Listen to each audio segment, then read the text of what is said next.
guys, Bolts96 with the O with Zero, and in today's video, with it being the international break, I thought we'd do an international themed video and take a look at FIFA's worst ranked team in the world, which is San Marino. Now, I've decided to take a deep dive into them, to take a look at the history, the players, and where they are now. So if that's something that interests you, make sure to watch the rest of this video. San Marino, also known as the most serene Republic of San Marino. What a name that is, by the way. And looking at the picture, you can completely understand why. Being a microstate on the coast of Italy, it is classed as the 5th smallest country in the world with a population of just 33,660 people.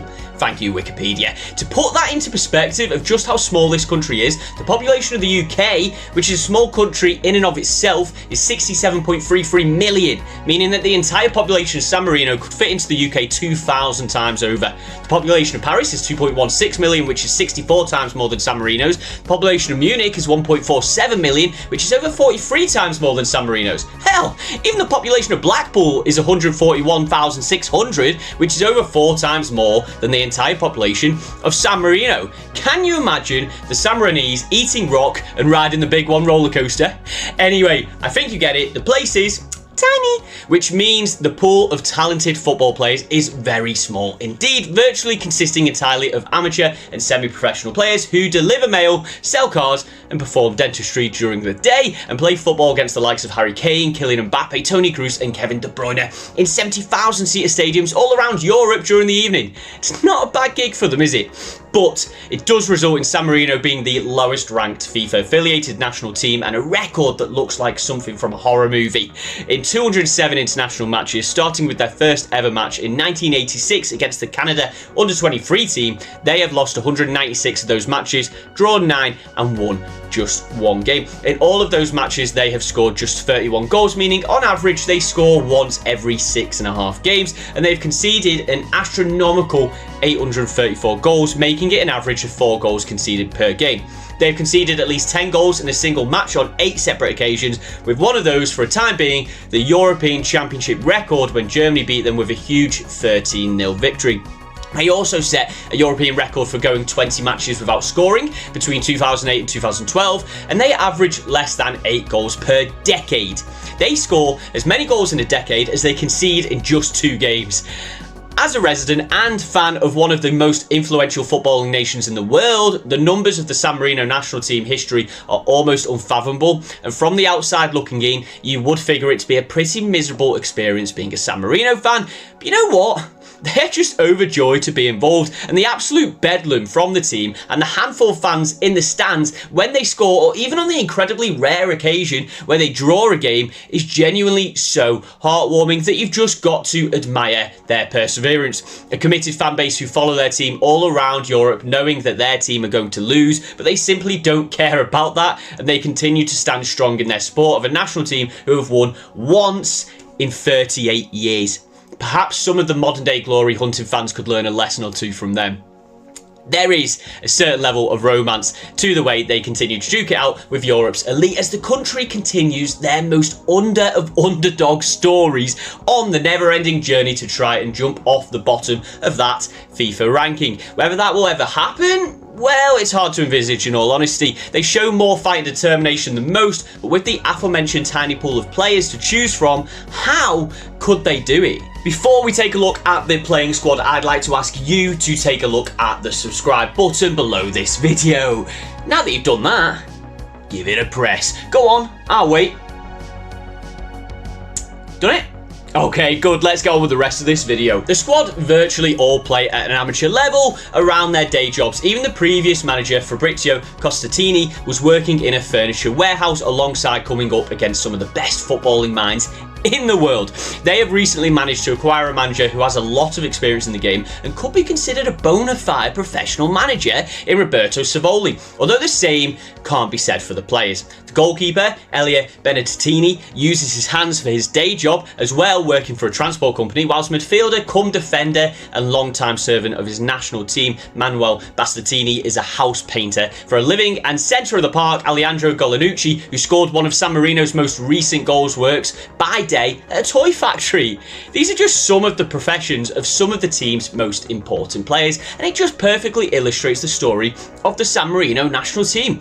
All of these players coming from different walks of life, combining as a team to fight a losing battle against some of the best teams in the world. Incredible stuff, to say the least. Littered very sporadically among all of these amateur and semi-professional players are the very occasional professional players of the likes of striker Nicola Nani, who plays for Serie C side Olbia. At just 23 years of age, he has already been capped 35 times by his national team, won the San Marino Golden Boy Award in 2019, and is probably one of the most experienced players within the squad at club level. One of the main players in the team and the focal point of it, the target man has 1 goal to his name in those 35 games played.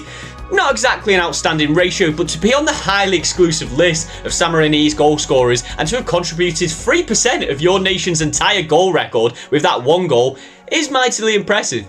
Even more impressive is the goal record of fellow striker Filippo Berardi, who added to his goal tally just last week to take his grand total of international goals up to 3, making him the 2nd top goal scorer of all time for San Marino, being beaten by only one man, Andy Selva. Standing a huge way in front of the pack with 8 goals from 57 appearances, retired Andy Selva is easily the most prolific player San Marino has ever seen, totting up 25% of the country's entire goal tally. I'm sure they'd love to have him back in the squad to lead the team, but there is another man who leads them now, and that is the captain, Matteo Vitoli, a most capped player with 92 appearances for his country. He has played nearly 50% of the country's entire national football team history. Just let that sink in for a minute, because that is an outrageous statistic. You can see how there are some players who provide this nation with hope of some more success, but the natural drawbacks of your team being so vastly comprised of amateur players against world stars is a challenge that might be too major for them to ever overcome. The last time San Marino were able to celebrate a positive result was in November 2022 with a 1-1 draw against St. Lucia, and their one and only ever win came all the way back in April 2004 when they won 1-0 in a friendly match against fellow microstate nation Liechtenstein. That was their first win in 18 years of existence, and after 70 matches played. The nation's top goal scorer Andy Selva was the man to bag the all-important goal in just the first 5 minutes of play, and they managed to hold out for the victory to give San Marino fans a memory to last a lifetime. Since then, they have gone on to play nearly 140 matches, and still they wait for that 2nd ever victory. You can't help but feel that the footballing world might come crashing down if San Marino win again, but oh my days, wouldn't the scenes be absolutely glorious. And they've probably just played in the first match in arguably forever where San Marino, believe it or not, were the favourites to win. Yes, that's right. The nation with 1 win in nearly 40 years, and their most impressive positive record being the fastest goal scorers in World Cup qualifying history for a time when they miraculously scored against England after 8.3 seconds in a game they went on to lose 7-1 in 1998. Were favourites to win a match. They were up against Minos, St. Kitts and Nevis of the Caribbean islands earlier last week, currently ranked 147th in the FIFA rankings, so still 63 places above San Marino. But at home, the bookies had San Marino as slight favourites for this match. Following a surprising recent run of goal-scoring form with 3 goals in the last 3 games after a run of 8 games without scoring prior to that, which granted by San Marino standards isn't too long of a barren run, San Marino were in good form for them following narrow losses to Denmark, Kazakhstan and Finland. Form which they carried into this game when they went in the lead via a 21st minute penalty by the aforementioned Berardi. The scenes were jubilant, the confidence was high and the hope was strong, but unfortunately things took a turn just 10 minutes later when St. Kitts and Nevis equalised before going on to win the game 3-1. A hard-fought loss and the dashed dreams of a 2nd historic victory. San Marino reluctantly had to leave that pitch knowing that if they don't win the return fixture on the 24th of March, that they will be hitting unimaginably the 20th anniversary of their last ever victory. They were desperate for a win going into that game, and unfortunately for them, it was yet another game that passed them by without the sweet taste of victory. Although they got a rare draw from the game, it does leave the 20th anniversary free to pass on through before San Marino next get a game. It is bitterly disappointing stuff, but again, the team and the fans have stood strong for their entire history. In the face of adversity, they have taken defeat after defeat after defeat, but yet they keep fighting, keep pushing to turn their luck around and keep striving for another goal, another result, and maybe another win.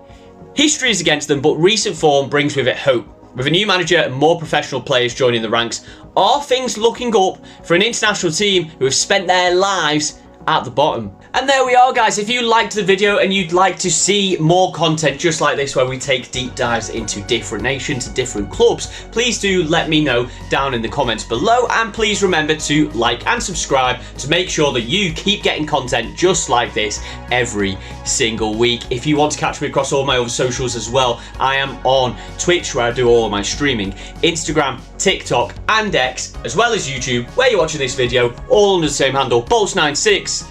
But the O's are 0. Thank you very much for watching, and I'll see you on the next one.